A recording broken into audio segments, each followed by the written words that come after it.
तुम्हारी मूर्खता नहीं है ये धीरेन्द्र शास्त्री, ये तुम्हारे गुरु की मूर्खता है।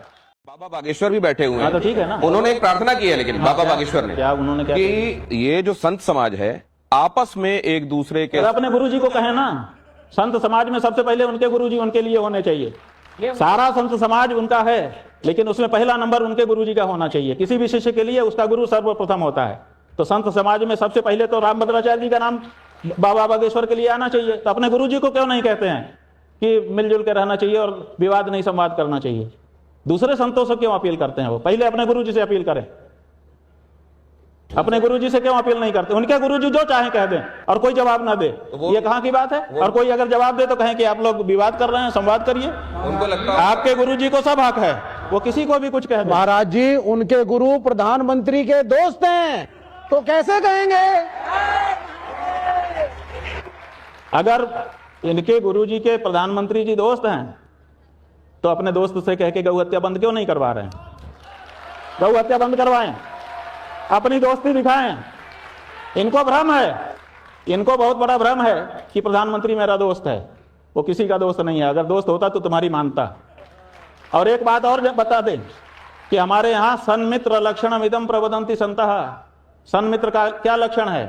पापान निवारयति योजयते हिताय। सबसे पहले जो आपका मित्र होगा, असली मित्र होगा, तो आपको पाप कर्म से बचाएगा। मेरी दो उत्सुकताएं हैं। एक तो बाबा बागेश्वर सोचते होंगे कि अपने गुरु से मैं कुछ कैसे कहूं, गुरुम न द्रष्टव्यम कहा। अरे भाई, गुरु से क्यों नहीं कहेंगे? हमारे गुरुजी तो कहते थे जो तुमको कहना हो कहो। हम तो सब कहते थे अपने गुरुजी से। वो गुरु कैसा जिसके सामने हमको हिचक हो जाए अपने मन की बात कहने में? जब हमारे मन की ही वो नहीं जानेगा तो हमको क्या उपदेश करेगा? और दूसरे ये जो कहा जाता है कि सर्वोच्च पद पर आसीन व्यक्ति को, सर्वोच्च पद पर आसीन व्यक्ति को ना तो किसी का शत्रु होना चाहिए, ना किसी का मित्र होना चाहिए। क्या प्रधानमंत्री पर भी ये लागू है? बात यह है कि प्रधानमंत्री की बात अलग है। प्रधानमंत्री ने नहीं कहा कि ये मेरे मित्र हैं। ये तो एक हाथ से ताली बज रही है जी। प्रधानमंत्री ने कब कहा कि ये हमारे मित्र हैं?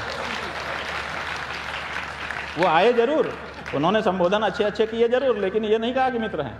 बागेश्वर को कहा कि हमारे छोटे भाई हैं। बाबा बागेश्वर से एक सवाल हाल में पूछा गया कि आप पर्ची निकालते हैं, आपको भविष्य दिखाई देता है, तो आप जब एयर इंडिया वाला एक्सीडेंट हुआ तो उसको वक्त रहते क्यों? अरे भाई, एयर इंडिया तो छोड़ो, जो पहलगांव में हुआ, पहलगाम हिंदू राष्ट्र बनाने जा रहे थे, हिंदू के पूछ करके मारा गया ना। कुंभ के बारे में भी लोग वो क्यों नहीं देख लिया? तो वो कहते हैं कि भगवान को भी मालूम था कि ये कौरव और पांडवों के बीच में क्या होने वाला है, लेकिन वो उसको रोक नहीं सकते थे। हाँ हाँ हाँ, बिल्कुल, भगवान ही के तो अवतार हैं। जो भगवान करेंगे वही तो ये करेंगे। भगवान ने तो बहुत कुछ किया था, करके दिखाओ।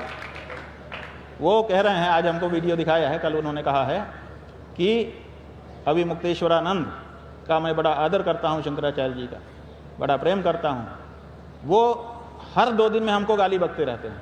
उनका शब्द देखिए, हर 2 दिन में हमको गाली बकते रहते हैं।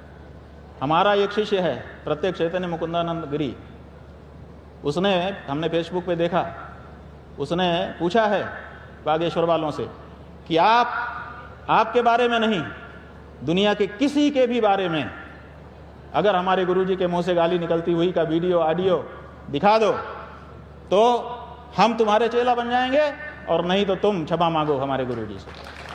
अगर धीरेन्द्र शास्त्री के अंदर थोड़ी भी लज्जा होगी तो उसका जवाब देंगे।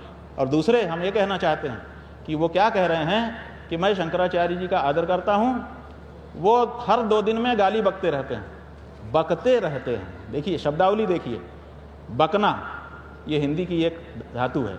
बकने का मतलब होता है व्यर्थ का प्रलाप करना, निरर्थक बात कहना। बकना जो है वह आदरणीय के लिए नहीं उपयोग में किया जाता है। तो आप एक तरफ कह रहे हैं कि आदरणीय है और बकते रहते हैं, तो जो बकने वाला है वो आदरणीय नहीं हो सकता, और जो आदरणीय है वो बक नहीं सकता। तो ऐसी स्थिति में दोनों का साथ में प्रयोग करने से पता चल रहा है तुम्हारी मूर्खता नहीं है ये धीरेन्द्र शास्त्री, ये तुम्हारे गुरु की मूर्खता है कि तुम्हारे जैसा चेला उसने पैदा किया।